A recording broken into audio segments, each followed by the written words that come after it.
What does pictorial representations mean?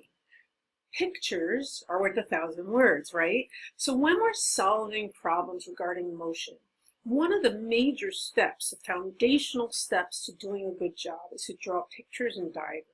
So this video is going to take you through 3 different types of pictures and diagrams that will help you to really understand what's happening in any given situation.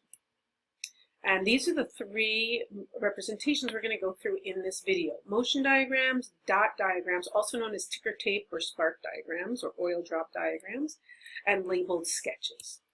So motion diagrams are really easy to do. They take about 2 seconds to draw, and they're super useful.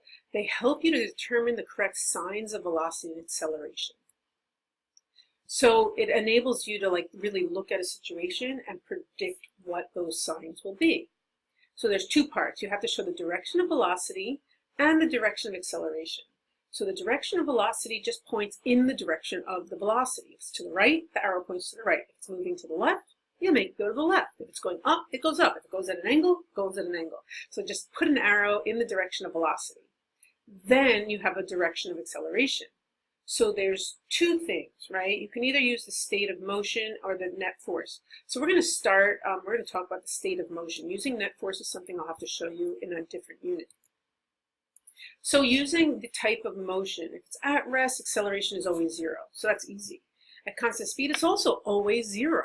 So you're never going to see anything else. You have the arrows showing the direction of velocity to the left, one thing, right? It doesn't matter, acceleration is still 0. If it's going down, this points to it points to the down and to the right, and acceleration is still 0.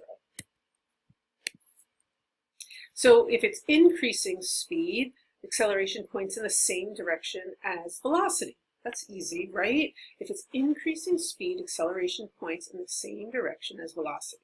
If it's increasing speed to the left, acceleration is to the left. Increasing speed to the right, it's to the right. If it's increasing speed down, it's down. If it's up and to the right, it's up and to the right. Very simple. If it's decreasing, it's just opposite. So all you would have to do is say, well, I'm decreasing speed up, so acceleration points down. It's decreasing speed to the right, so acceleration is to the left. So if you just know same direction when increasing, opposite directions when decreasing, these are very easy to draw. And you don't have to show 3 arrows for velocity. You can simply show 1, and this combination will tell you it's decreasing speed. Ticker tape diagrams or dot diagrams or oil drop diagrams, all of these are the same thing. It comes from the idea that you could have a ticker tape, right? You can have this. This is actually an experimental apparatus that's kind of old-fashioned. We don't use too much anymore. You have this piece of tape, and you have a piece of carbon paper that can make little black dots. And this is a motor, and it makes this little tongue vibrate up and down at a set pace. So it goes up, down, and usually it's every 10th of a second or every 60th of a second, depending on the motor you're using. And every time it strikes, it makes a little black dot. We use something called a spark timer that I'll show you in the lab. Those are, they do the same thing, but they make they set up a little electric spark each time, and it makes a dot on the tape. So either way, it's the same thing. Okay, so a large distance between dots indicates a fast object, because look at this. If you have a large distance, 1 here, 1 dot there, 1 dot here, the bigger the distance, and don't forget the time interval is the same. So if you cover a big distance over the same time, that means you're going fast. If you have a small distance, like here to here to here, right? If you're covering small distances, it means you're not going very quickly. You're only covering a little bit of distance for the same amount of time as you did up here. If the distance between dots is not changing, then that means constant speed, right? So the distance between dots, if it's uniform, right? Same amount of distance over the same time, that means constant. If you increase the distance between them gradually over time, what that does is it tells you that you're getting faster and faster. And then the opposite is true if you start out with a big separation, and then the separation gets smaller and smaller as time goes by, then you're going to be decreasing speed. When you're reading a word problem, you have to draw a picture. It doesn't have to be a work of art, doesn't need to be framed and hung in your house, but it needs to represent what's happening. you have to label all the given information. It is so important for you to do as a habit. It's the #1 thing that makes things easier to do, right? When you have a hard problem, because sometimes you don't even realize what's happening until you get it out of all those words and into a diagram. So it's really hard to distinguish what's important, what's not important until you lay it out in front of you. So I'm going to give you all sorts of hints and tips. And certain types of problems, there's specific ways to do it, but there is a generic way to do it that we're going to go over. You always want a little sketch. You want to draw your diagrams that we just went over. You want to label all the knowns that are provided, including stuff that you know just because it's assumed, and then anything that you're looking for.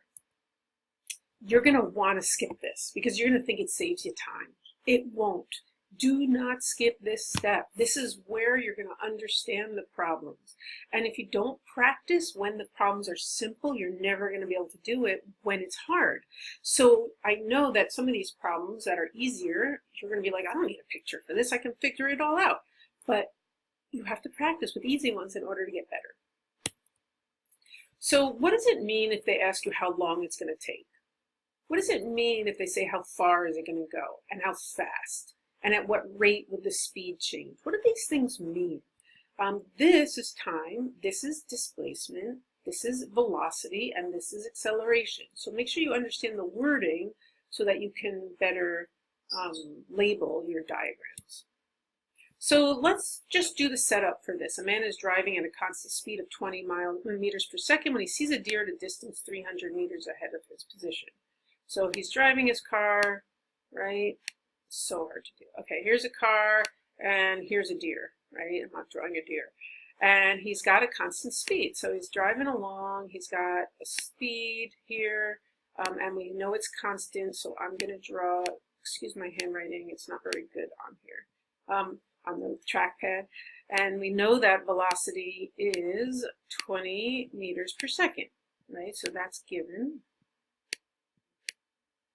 His reaction, it's a distance 300 meters ahead. So if we call this position X, right, an original is 0. So I'm going to say he's here, and this is the deer. I'm going to call that X1. And this is 300. Now you just start writing, and you can always make changes if you need to, right? His reaction time is 0.15 seconds. I don't know what that's for, but I'm going to write it down. So I'm going to call that T reaction. Now, what does that really mean? Reaction time is the time it takes for your brain to process what you're seeing. So you don't actually do anything, right? You can't make changes until you realize what's happening. So in other words, he can't apply the brakes until he focuses and goes, oh, there's a deer. I need to put on my brakes. So that's the time. So during this time, he's moving at constant speed, right? So I actually need another position here. This is going to be X1. I don't know how long that position is, right? But then when he slams on the brakes, that's position, right? From there to there is where he, right, is what we're looking at. Well, let me finish reading. He decelerates at that point. So I know from here to here, his acceleration is now 7.5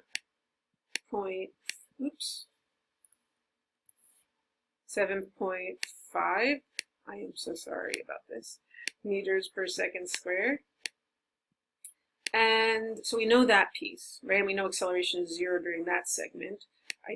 We know that this velocity is still 20. And we know he's got to come to a stop, right? How far does he travel between the time of initially sighting the deer to putting his foot on the brakes?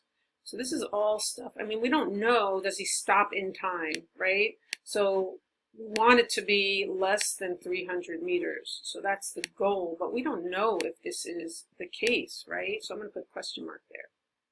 Okay, so how far does he travel between the time of initially sighting the deer until he puts his foot on the brakes? You know, this is all the given information that I've got.